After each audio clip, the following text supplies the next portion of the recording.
এই কোরআনকে নাজিল করছে কে? নাজিল কি উপরের থেকে হয় না নিচ থেকে? তার মানে ওয়া আনজালনাল হাদিদ, লোহাকেও আল্লাহ এইভাবে নাজিল করছে। কোরআন যেমনি উপর থেকে নিচে, ফ্রম আপ টু ডাউন, বৃষ্টি যেমনি উপর থেকে নিচে, তেমনি লোহাকেও উপর থেকে নিচে নাজিল করেছে কে? কোরআনের এই আয়াত থেকে বোঝা যায় লোহা পৃথিবীর উপাদান নয়, লোহা নিশ্চয়ই বাইরে থেকে এসেছে। সায়েন্স বর্তমান সময়ে এটাই বলছে, চিল্লায় কোন সুবহানাল্লাহ। সায়েন্স বলছে লোহার একটা মলিকিউল তৈরি করতে যে টেম্পারেচার বা তাপ লাগে, এটা পৃথিবীতে দূরের কথা, সূর্যের ভেতরেও নাই। 1 কোটি ডিগ্রি সেলসিয়াসের তাপমাত্রা ছাড়া লোহার কোনো অণু পৃথিবীতে তৈরি হওয়া সম্ভব না। চিল্লায় বলো ঠিক কিনা? এত বেশি তাপমাত্রা, সৌরজগতের সব গ্রহ নক্ষত্রের তাপমাত্রা একসাথে মিলালেও চলবে না। তার মানে কোরআন যা বলেছে আর সায়েন্স যা বলেছে মিল আছে না নাই? এরপরে কোরআন পাহাড়ের ব্যাপারে বলেছে ওয়াজআলনাল জিবালা আওতাদা, আমি পাহাড়গুলোরে পেরেকের মতো জমিনে ঢুকিয়ে দিয়েছি। সুবহানাল্লাহ। তাহলে পাহাড়কে আল্লাহ তাআলা পেরেকের সাথে তুলনা করলেন। কিসের সাথে? পেরেক চিনেন? কাঠের ভিতরে ঢুকে না, দেয়ালে ঢুকে। তাহলে আল্লাহ পাহাড়গুলোরে বললেন পেরেক। আচ্ছা, পেরেক যখন আমরা কাঠের ভিতরে ঢুকাই, পুরো পেরেকটা কাঠের ভিতরে ঢুকে যায়, উপরে শুধু কি থাকে? মাথাটা থাকে, ঠিক কিনা? তার মানে আমরা যে পাহাড় দেখতে পাচ্ছি এটা পাহাড়ের মাথা। পুরো পেরেক যেমনি কাঠের ভিতরে, পুরো পাহাড়টা আছে মাটির ভিতরে। চিল্লায় পড়ি আল্লাহু আকবার।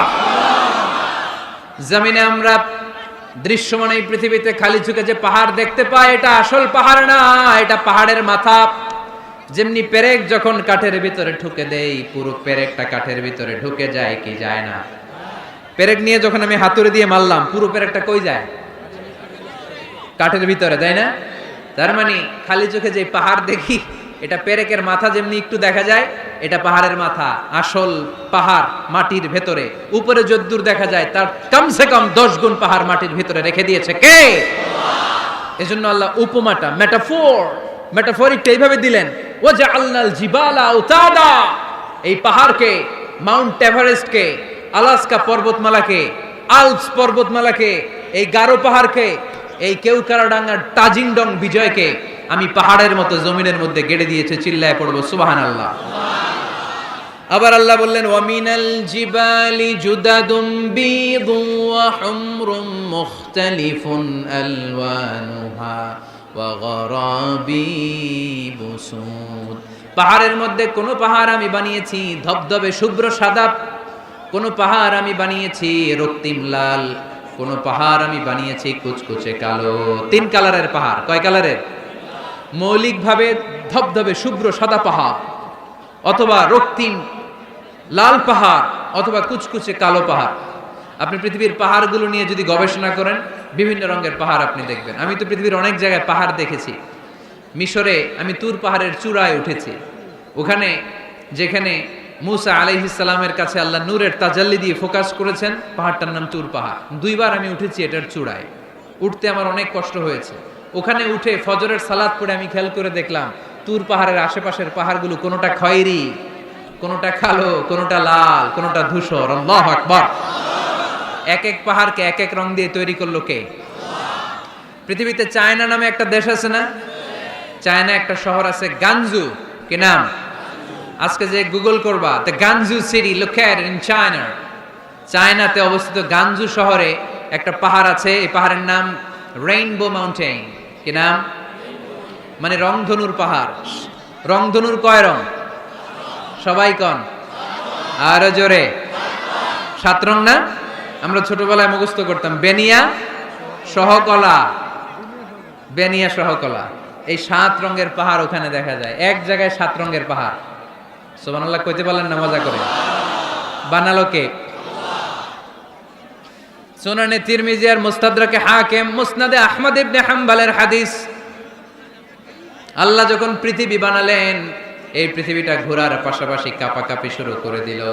এই পৃথিবীর কাঁপাকাঁপি বন্ধ করার জন্য রব্বুল আলামিন পৃথিবীর মধ্যে পাহাড় গেড়ে দিলে। 7টা tectonic plate, 7 tectonic plates creates the mountain range on earth. 7টা টেকটনিক প্লেট আল্লাহ দিলেন। পৃথিবী সৃষ্টি করার পরে পৃথিবী কাঁপে। আল্লাহ পাথর দিয়ে পেরেক মারলেন, পৃথিবী আর কাঁপে না। সুবহানাল্লাহ।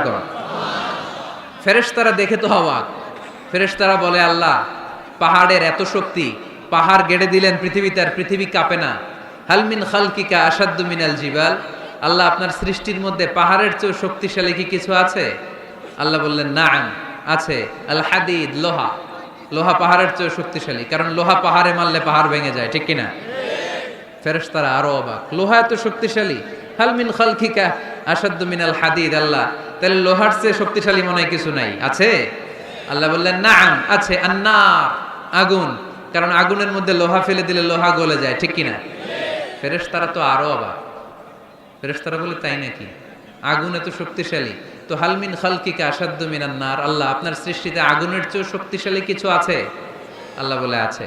আলমা, পানি, কারণ আগুনের মধ্যে পানি ঢাললে আগুন পাওয়া যায়। ফেরেশতারা তো এবার আরো অবাক, পানি এত শক্তিশালী? হাল মিন খালকিকা আসাদ্দু মিনাল মা, আপনার সৃষ্টিকুলের মধ্যে পানির চাইতে শক্তিশালী কি কিছু আছে? আল্লাহ বলে আছে। সেটা আবার কি? আল্লাহ বলে আর রিহ, বাতাস। বাতাস যখন সাগরের পানির মধ্যে উচ্ছ্বাস মারে তখন এটা জলোচ্ছ্বাস হয়ে যায়, ঠিক কিনা? বাতাসের ধাক্কায় পানি জলোচ্ছ্বাস হয়ে এক জায়গা থেকে আরেক জায়গায় যায়। আল্লাহ বললেন পানির চাইতেও শক্তিশালী সৃষ্টি আমার আছে, ওইটার নাম বাতাস। ফেরেশতারা অবাক হয়ে আবার জিজ্ঞেস করে, আল্লাহ আপনার সৃষ্টিকুলের মধ্যে বাতাসের চাইতেও শক্তিশালী কিছু আছে কিনা বলেন। আল্লাহ বললেন আছে। বাতাসের চাইতেও শক্তিশালী হলো আমার আশরাফুল মাখলুকাত মানুষ শক্তিশালী। ওই মানুষ যে মানুষ গোপনে দান করে, গোপনে।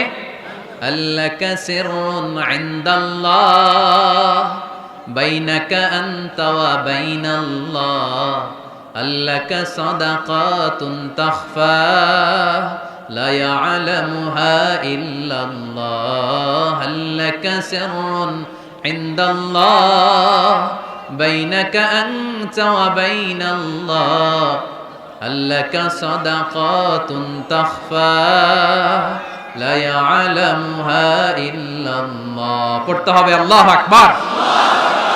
গোপন দান যিনি করে তিনি সবচাইতে শক্তিশালী, ঠিক কিনা?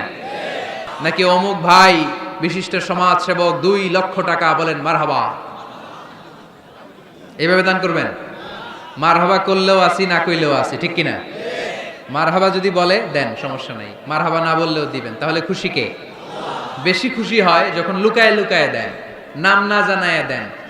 ওই দান আল্লাহ এমন ভাবে কবুল করে, ওই দানের কারণে 7 শ্রেণীর ব্যক্তিকে আল্লাহ আরশের নিচে ছায়া দিবে, যেদিন কোনো ছায়া পাওয়া যাবে না, ওই দিন ওই ব্যক্তিকে আল্লাহ টেনে আরশের ছায়ার নিচে বসিয়ে দিবে। তাহলে কোরআন পাহাড়ের কথা যা বলেছে, বিজ্ঞানে ওই কথা আছে না নাই? এরপর কোরআন বলেছে আলাম তারা আন্নাল্লাহা ইউসজি সাহাবান সুম্মা ইউআল্লিফু বাইনাহু সুম্মা ইয়াজআলুহু রুকামান ফাতারাল ওয়াদকা ইয়াখরুজু মিন খিলালিহি, আল্লাহ সাগরের পানিগুলোরে তারায় তারায় মেঘ বানায়, আকাশে নেয়, বৃষ্টি নাজিল করে। এটাকে বলে সায়েন্স, এটার নাম দিয়েছে ওয়াটার সাইকেল বা হাইড্রোলজিক্যাল সাইকেল। এটাই আল্লাহ কোরআনে এইভাবে বলেছে আলাম তারা আন্নাল্লাহা ইউসজি সাহাবা, তোমরা কি দেখো না সূর্যের তাপে বাষ্প হয়ে গ্যাস হয়ে পানিগুলো উপরে ওঠে। যারা বিমান দিয়ে ফ্লাই করেন তারা বিমানের জানলার পাশে সিট পেলে দেখেন নাই কিভাবে মেঘমালাগুলো বিমানের সাথে খেলা করে? এগুলো তৈরি করছে কে? তার মানে কোরআন যা বললো বিজ্ঞান তাই বলে। সানশাইন, সূর্যের প্রখর তাপে পানিগুলো বাষ্প হয়ে উপরে যায়, ঘনীভূত হয়, কন্ডেনসেশন, কন্ডেন্সড হয়, ঘনীভূত হয়, মেঘমালা হয়। ওই মেঘ থেকে ঝিরি ঝিরি ঝিরি ঝিরি বৃষ্টি নাজিল করে কে? আমাদের ফসল খেতে গরু যদি খাইতে আসে আমরা তারাই না? আল্লাহ কয় তুই তোর ফসল ক্ষেত বাঁচানোর জন্য গরু তারাস, আমি তো আকাশে মেঘ তারাই। তোর এখান থেকে যে ফসল আসে, এখানে ফসল উৎপাদনের জন্য পরিশ্রম তুই একা করস নাই, আমারও পরিশ্রম আছে। আর বিজ্ঞান যা বলেছে মিল আছে না নাই? আকাশে মেঘমালা দেখলে বিষ্ণু ঈসা ইসলাম ভয় পেয়ে যেতেন, দোয়া পড়তেন আল্লাহুম্মা সাইয়্যিবান নাফিআ, আল্লাহ উপকারী বৃষ্টি দেন। বৃষ্টি দেখলে, মেঘ দেখলে আল্লাহ রাসূল পেরেশান, একবার ঘরের ভিতরে আরেকবার বাইরে, একবার ভিতরে আরেকবার বাইরে। আম্মা জান বলতেন ইয়া রাসূলুল্লাহ আকাশে মেঘ দেখলে আপনি পেরেশান হন কেন? আল্লাহ রাসূল কেঁদে কেঁদে বলতেন আয়েশা আমি জানি না এই বৃষ্টি আর তুফান থেকে মদিনায় সজীব শ্যামল ঘাস লতা পাতা জন্মাবে, নাকি এর মধ্যে থেকে বজ্রপাত এসে আমাদের পাপের কারণে আল্লাহ মদিনাটারে জ্বালিয়ে দিবে। আমি জানি না। আমরাও যে আকাশে মেঘমালা দেখি, আমরা কি জানি এটা কি রহমতের মেঘ না আযাবের মেঘ? জানি আমরা। তারপরও বৃষ্টি আসলে আমাদের গান আছে না নাই? বৃষ্টি আসলে দেখবেন গান লাগায় দেয়। বৃষ্টি পরে টাপুর টুপুর, ওই কয় পায়ে দিয়ে সোনার নুপুর, সব মুখস্থ। এগুলো করা যাবে না।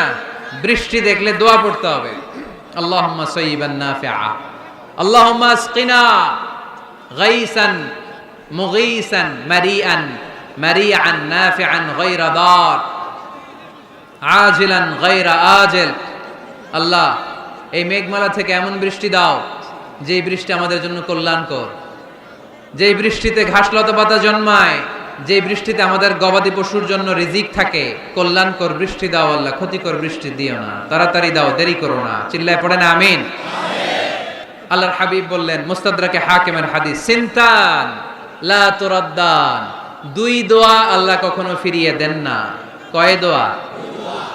এক হচ্ছে ইনদান নিদা, আজানের পরে যে দোয়াটা করা হয়, আজান আর একামতের মাঝখানে দোয়া, আজানের সময় দোয়া, এই দোয়া আল্লাহ ফিরিয়ে দেয়, একটা গেল। দুই নাম্বার হচ্ছে তাহতাল মাতর, বৃষ্টির নিচে দাঁড়িয়ে দোয়া করলে ওই দোয়া কবুল করে কে?